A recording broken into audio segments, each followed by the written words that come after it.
ഇപ്പോൾ വരുന്ന റിപ്പോർട്ടുകൾ പ്രകാരം ഗാസയിലെ ജനങ്ങളോട് ഇസ്രായേൽ ഒഴിഞ്ഞുപോകാൻ പറഞ്ഞിട്ടുണ്ടായിരുന്നു. എന്നാൽ അവർ ഒഴിഞ്ഞുപോകാൻ തയ്യാറായില്ല. അതേ തുടർന്ന് ഗാസയിൽ വലിയ രീതിയിലുള്ള ആക്രമണം ഇസ്രായേൽ നടത്തി. 25,000 പേർ വെച്ചാണ് ഓരോ ദിവസം പലായനം ചെയ്തുകൊണ്ട് പൊയ്ക്കൊണ്ടിരിക്കുന്നത്. ഇപ്പോഴിതാ ഒരു ദിവസം ഇസ്രായേൽ നടത്തിയ റെക്കോർഡ് ആക്രമണത്തിൻ്റെ സംഖ്യ പുറത്തു വന്നിരിക്കുകയാണ്. 150ലധികം ആക്രമണമാണ് ഒരു ദിവസം ഇസ്രായേൽ ഗാസയിൽ നടത്തിയത് എന്നാണ് അറിയാൻ സാധിച്ചത്. ഇസ്രായേലും ഹമാസും തമ്മിലുള്ള സംഘർഷം കൂടുതൽ അപകടകരമായി മാറിയിരിക്കുന്നുവെന്ന് ഈ സംഘർഷങ്ങളുടെ പുറത്ത് ഇപ്പോൾ മാധ്യമങ്ങൾ പറയുകയാണ്. ഗാസ മുനമ്പിൽ ഇസ്രായേൽ സൈന്യം തുടർച്ചയായി അപകടകരമായിട്ടുള്ള ആക്രമണങ്ങൾ നടത്തുകയാണ്. ചൊവ്വ ബുധൻ ദിവസങ്ങളിൽ ഇസ്രായേൽ 50 ആക്രമണങ്ങൾ നടത്തി. കഴിഞ്ഞ ഒരു ദിവസത്തിനുള്ളിൽ 150ലധികം സ്ഥാനങ്ങൾ ലക്ഷ്യമിട്ടു.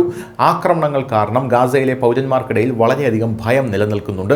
ഇതുവരെ 4 ലക്ഷത്തോളം ആൾക്കാരാണ് ഈ ആക്രമണത്തെ തുടർന്ന് പലായനം ചെയ്തത് എന്നാണ് റിപ്പോർട്ടുകൾ പറയുന്നത്. കഴിഞ്ഞ 2 ദിവസത്തിനുള്ളിൽ ഗാസയിൽ 150 ലക്ഷ്യസ്ഥാനങ്ങൾ ഭേദിച്ചതായി ഇസ്രായേൽ പ്രതിരോധ സേന അറിയിച്ചിട്ടുണ്ട്. ഹമാസിന്റെ ഒളിത്താവളങ്ങൾ, തുരങ്കങ്ങൾ, മറ്റടിസ്ഥാന സൗകര്യങ്ങൾ എന്നിവ അവിടെ ലക്ഷ്യമിട്ടിട്ടുണ്ട്. നമ്മുടെ സൈന്യം ഇവിടെ നിരന്തരം ആക്രമണം നടത്തുകയും തീവ്രവാദികളെ ഇല്ലാതാക്കുകയും ചെയ്യുന്നു. ഹമാസിനെ ഇല്ലാതാക്കണമെങ്കിൽ ഗാസയെ ലക്ഷ്യം വയ്ക്കണം.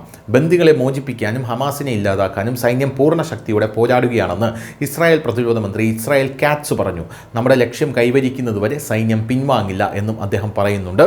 ഗാസയിൽ താമസിക്കുന്നവർക്ക് 48 മണിക്കൂർ ഇനിയും സമയമുണ്ടെന്നാണ് ഇസ്രായേൽ പറയുന്നത്.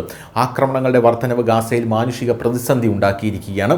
ജനസംഖ്യയുടെ 40% പേർ വീടുകൾ വിട്ട് പലായനം ചെയ്തു. ഗാസ വിട്ടുപോകാൻ ആഗ്രഹിക്കുന്ന ആളുകൾക്കായി ഇസ്രായേൽ അൽ ദിൻ സ്ട്രീറ്റ് റോഡ് താൽക്കാലികമായി തുറന്നു കൊടുത്തിട്ടുണ്ട്. അടുത്ത 48 മണിക്കൂർ ആളുകൾക്ക് ഗാസ നഗരം വിട്ടുപോകാൻ ഈ റോഡിലൂടെ കഴിയുമെന്നാണ് ഇസ്രായേൽ പറയുന്നത്. ഇസ്രായേൽ സൈന്യം അതിനിടെ ഗാസയിൽ പ്രവേശിച്ചു എന്ന റിപ്പോർട്ടുകൾ വരുന്നു.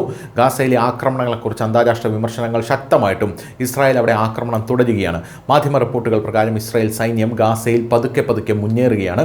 കഴിഞ്ഞ 24 മണിക്കൂറിനുള്ളിൽ 150ലധികം സ്ഥലങ്ങൾ ലക്ഷ്യമിട്ടതായി ഇസ്രായേൽ വ്യോമസേനയും അറിയിച്ചു. News desk news India Malayalam.